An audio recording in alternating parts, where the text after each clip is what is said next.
Yer yuzidagi eng katta jonzot ko'k kit. Vafot etganda nima sodir bo'ladi? Aytishlaricha, ko'k kit yaqinlashib kelayotgan o'limini sezadi. Shu bois u o'z yashash hududidan yuzlab kilometr uzoqlikka suzib ketadi va so'nggi kuchini jamlab dengizning eng chuqur qatlamlariga sho'ng'iydi. Bu hodisa kit qulashi deb ataladi.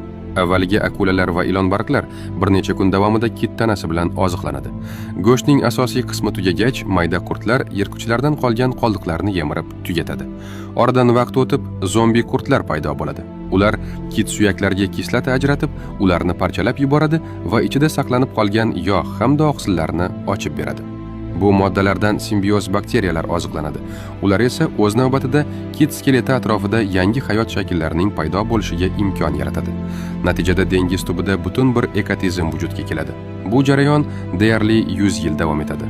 Bitta kitning tanasi 43 dan ortiq turni va 12490 dan ziyod organizmni boqishi mumkin. Shuning uchun ham aytishadiki, kit o'lganda yuzlab jonzotlarga hayot baxsh etadi. Bu yaratilishdagi aql bovar qilmas hikmatni ko'rsatadi. Hech narsa isrof bo'lmaydi. Yaratilgan har bir narsaning maqsadi bor. Har bir tafsilot mukammal rejaning